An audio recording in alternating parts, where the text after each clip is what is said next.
Assalamualaikum warahmatullahi wabarakatuh. Salam satu Tuhan, kepada Allah subhanahu wa ta'ala dan Muhammad Rasulullah sallallahu alaihi wasallam.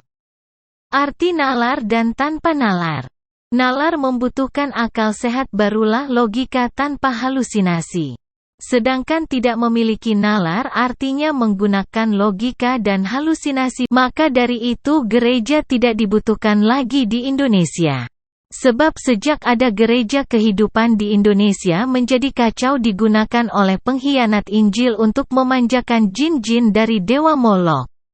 Yang jin-jin itu mengaku Tuhan Yesus yang adalah manusia yang kerasukan jin dan dari kitab-kitab ciptaan bajingan Paulus yang dibawa oleh penjajah Belanda untuk mudah menjajah Indonesia yang kaum muslim yang menjaga kesatuan memperjuangkan untuk mempertahankan Indonesia bebas dari para penjajah dengan menghasut orang-orang yang sangat bolot untuk mengadu domba. Selain itu pemerintah dan rakyat seharusnya sadar akan sejarah yang tidak sangat bermanfaatnya pembangunan gereja atau kalau ya sudah ada dihancurkan saja. Semua itu yang dan sudah dijelaskan penyebabnya. Yang lebih penting lagi adalah menciptakan manusia Indonesia menjadi tidak memiliki nalar karena menjadikan pemakan anjing dan babi yang jelas dilarang oleh Yesus. Ini akibat bajingan Paulus yang si pengkhianat Injil. Tuhannya Kristen bajingan aneh, Tuhan kok manusia, pakai dilahirkan di dunia, netek lagi. Mati, disunat, nyamar-nyamar seperti manusia dan punya anak lagi. Tuhannya Kristen kurang kerjaan ya? Bos aja tinggal nyuruh anak buahnya, emang Tuhannya otengak punya anak buah ya? Pantes umat pada edan kebenyaan makan babi dan anjing kali ya? Padahal babi dan anjing dilarang sama Yesus.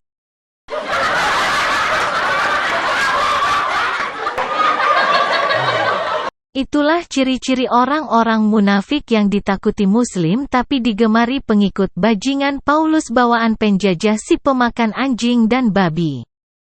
Yang merupakan virus dari penyakit menular penjilat yang paling berbahaya untuk Indonesia. Itulah bukti gereja tidak dibutuhkan lagi. Selain itu merusak otak, akhlak manusia menjadi penipu dan penghujat akibat kitab penjajah. Serta menjadikan umatnya memiliki kebodohan paling mendasar, agar kekal di neraka jahanam pengganti jin dan iblis yang dimatikan oleh Allah yang bahan bakarnya hanya batu dan manusia. Semua itu karena 1. Kristen tidak mengenal Yesus, tapi mengakunya lebih mengenal Yesus sampai roh-rohnya Yesus daripada umat muslim. Dongo amat ya.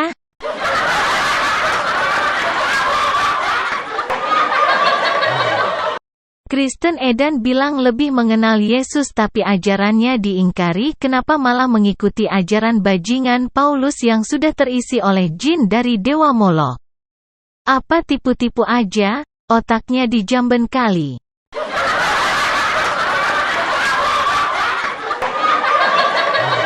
Kedua, Kristen katanya lebih mengenal yang dia sembah yaitu Yesus.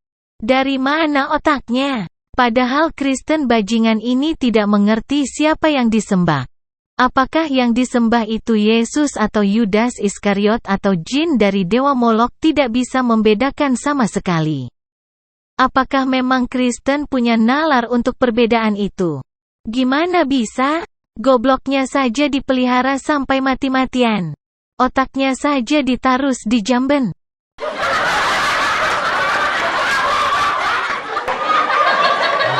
Yang ketiga, Kristen gila mengatakan harus dibaptis dulu diisi Roh Kudus kalau mau diselamatkan Yesus. Gigi lo bau menyan. Arti kata baptis saja tidak ngerti.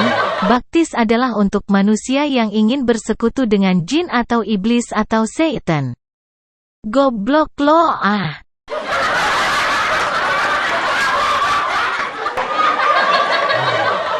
Umat cuma dibodohi diisi Roh Kudus padahal di jin dari Dewa Molok, biar bisa tertutup dari perintah-perintah Yesus atau Nabi Isa AS.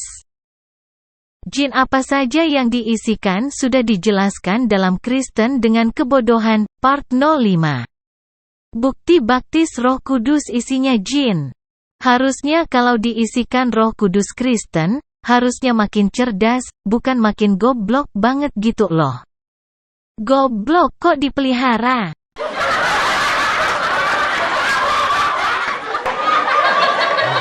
Dari awal hingga akhir ini manusia harus paham kenapa tidak membutuhkan gereja lagi setelah mendapat 3 paling mendasar kebodohan pengikut bajingan Kristus. Yang menyebabkan terciptanya orang-orang munafik yang bisanya hanya bisa zolim, penipu dan penghujat. Karena itu yang dibentuk oleh penjajah Belanda. Yang menyebabkan terciptanya orang-orang munafik yang bisanya hanya bisa zolim, penipu dan penghujat. Karena itu yang dibentuk oleh penjajah Belanda.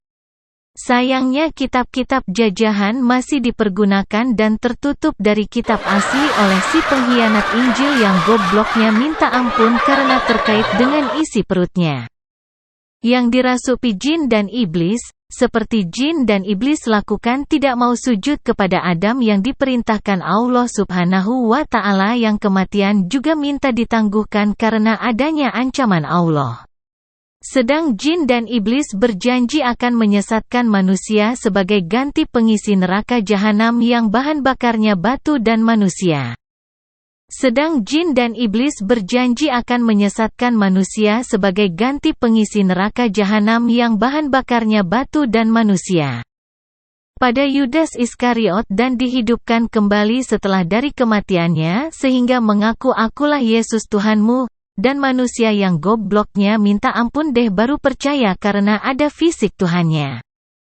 Sehingga dapat disembah. Padahal dalam hatinya jin berkata, mampus lo ketipu, gantiin aku ya di neraka jahanam setelah aku dimatikan.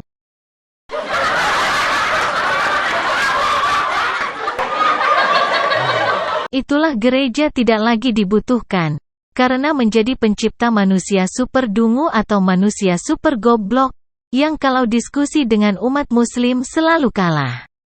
Karena tidak dapat menunjukkan dalil kebenaran dan bisanya hanya tipu-tipu saja dan menghujat, karena memang tidak ada kebenaran dari Kristen bajingan Paulus yang terisi jin itu.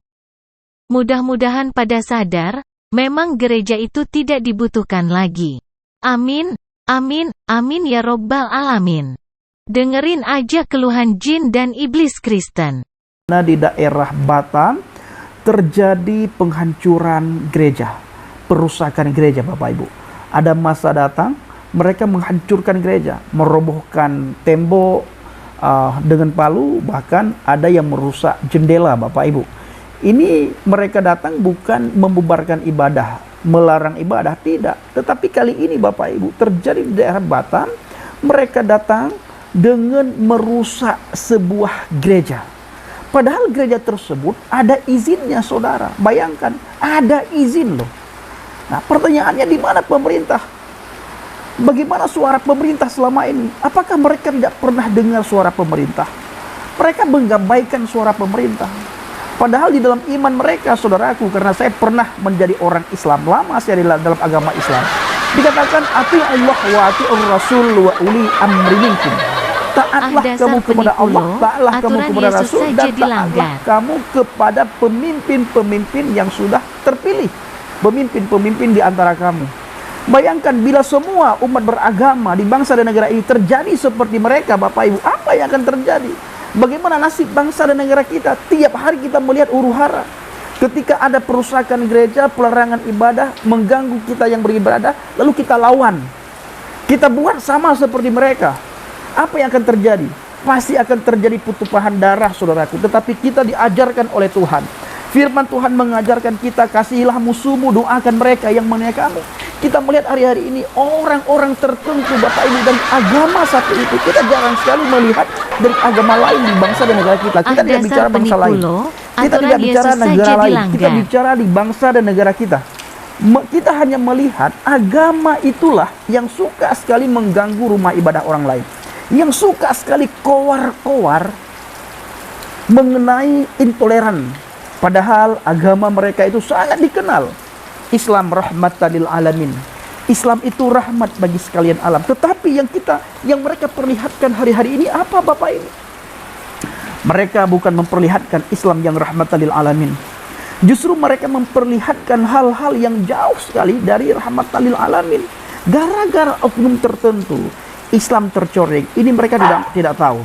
Ya, mereka tidak tahu, entah mereka tidak mau tahu. Gara-gara oknum-oknum tertentu, Islam, agama yang dijuluki dengan rahmatan lil alamin tercoreng. Orang lain tidak mengganggu iman kita, kenapa kita harus mengganggu iman orang lain? Orang lain tidak mengganggu rumah ibadah kita, kenapa kita harus mengganggu rumah ibadah orang lain? Ini yang tidak membuat saya habis pikir. Seharusnya para alim ulama, para kiai, pemuka-pemuka agama Islam itu bersuara. Ya, orang-orang yang terpengaruh di dalam Islam seharusnya mereka bersuara.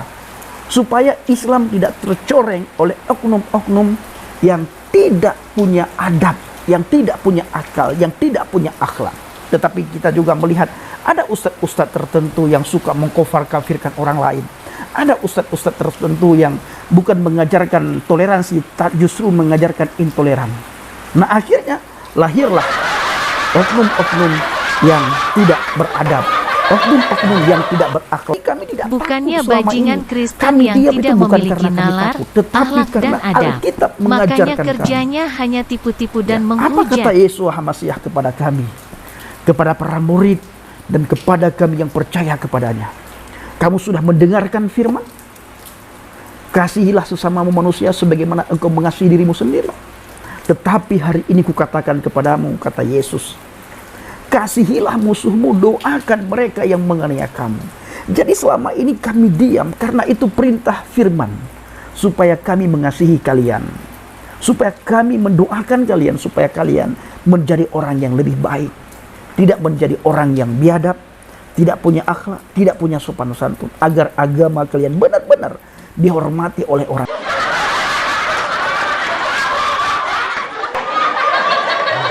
Bagaimana bisa mendoakan, sedang ini pengkhianat Injil yang tidak punya nalar, bahasa manusia saja tidak dimengerti, apalagi bahasa firman Allah. Goblok-goblok kok dipelihara.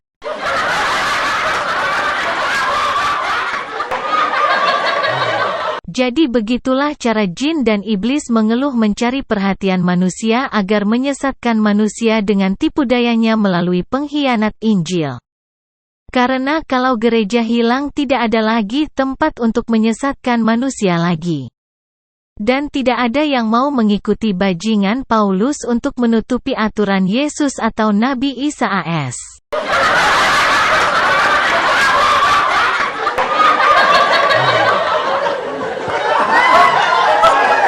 Begitulah nasib kedunguan penghujat Islam yang tidak mampu menggunakan dalil.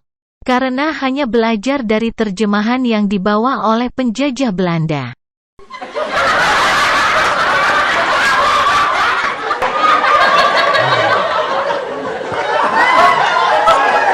Mendingan nonton Ustadz Zuma ngeliatin yang dungu dan bolot, penyembah manusia yang dianggap Tuhan oleh pengkhianat Injil.